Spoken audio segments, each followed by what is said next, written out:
20 years ago today, two murders would result in the transformation of the media landscape. Nicole Brown Simpson and Ron Goldman were viciously stabbed to death outside Brown's home in Brentwood, California. And the subsequent arrest of her estranged husband, football and media star OJ Simpson, made real-life courtroom drama a national pastime. It was a water cooler moment of profound proportions. Police believe that O.J. Simpson is in that car. 95 million viewers tuned into the infamous white Bronco chase, carried live by all the networks. It was a Friday, 4 days after the murders of O.J. Simpson's ex-wife Nicole and her friend Ron Goldman. The chase ended at Simpson's home in Brentwood, where he finally turned himself over to police. Good morning, ladies and gentlemen. Just 6 months later, the so-called trial of the century began. My experience is that individuals coming into this courtroom and taking this witness seat and having cameras 6 feet away is pretty intimidating. Despite that, Judge Lance Ito allowed multiple cameras in the court, leading many critics to contend that the trial was one big media circus. It makes no sense. It doesn't fit. If it doesn't fit, you must acquit. Everyone involved became international celebrities, from O.J. Simpson's dream team, to prosecutors, to family members, to Detective Mark Furman, and of course, bit part actor and Simpson house guest, Kato Kaelin. The players in the Simpson case began arriving about 25 minutes ago. As the spectacle grew inside the courtroom, so too out. An encampment of some 3,000 reporters and camera crews occupied several acres of turf outside the L.A. courtroom. Murder trials are tragic, and this is no exception. The trial spawned careers, from Greta Van Susteren to the Kardashians, whose father was Simpson's friend and attorney. Good evening and welcome to our show. Yet in all the wretched excess of O.J. spinoffs, one Fox project was actually deemed too distasteful. O.J.'s hypothetical confession, "If I Did It." The book was canceled. So how does the O.J. legacy play out today? Joining me to hash it out are author and journalist Roy Harris, Tom Fiedler of Boston University, Callie Crossley of WGBH News, and Dan Kennedy of Northeastern University. Well, I know, Roy, you were covering it for the Wall Street Journal. I was in and out of the trial. I was working for Fox News. I was there on the day the verdict came in. And I have to say, of all the media plots and storylines that we'd been following for 9 months of the trial, I think it was about 9 months, the one that the media missed was the ultimate one, which was the racial divide. No one really predicted that. You could hear a pin drop in the camp when the verdict came down. Black, white, everybody, it didn't matter what color you were, everybody was stunned. But outside was the uproar, and you could hear the cheering from the neighbors around the LA area. And it was a stunner. Of course, that became the storyline for weeks and, frankly, months and years to follow. But that was the one big one I think we missed. Well, I was in LA. I was not covering that story, but it's still so vivid as it is for so many people. But somehow being in LA added a whole new dynamic. I mean, in a way, from the very beginning, I saw this as sort of like Rodney King, too. Just within a couple of years, people certainly should have known the kind of powder keg that was there and the kind of racial divisions that were going to happen. But just to kind of start this off, there are so many angles that one can look at here. One that sometimes just gets overlooked, I think, is that, what is a trial all about? It is not about who did it. The trial is about conducting, the law properly and making sure the law works.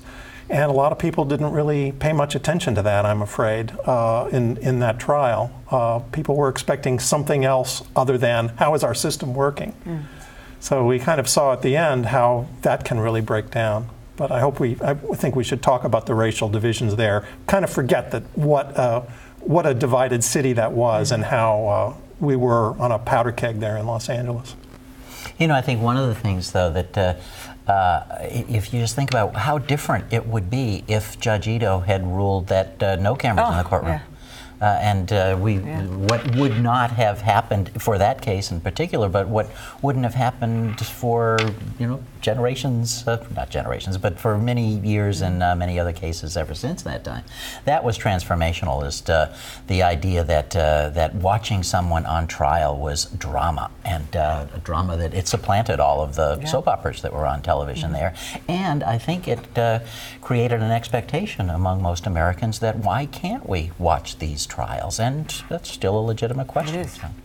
I disagree with you. I would say the narrative on what Sarah Palin would call mainstream media may have been they didn't get it, but certainly where I was sitting in all the communities, we talked about it from the beginning, because from the beginning, the question was, is OJ black enough? That was the first conversation about race in my community, because he was a celebrity, and so people were like, well, what are you telling? He's going to get off. He's got the money. He's got, and then as people realized that this is part and parcel of the LA story about the corruption in the police department often, and some of the brutality and the rest, blah, blah, blah, on and on we went.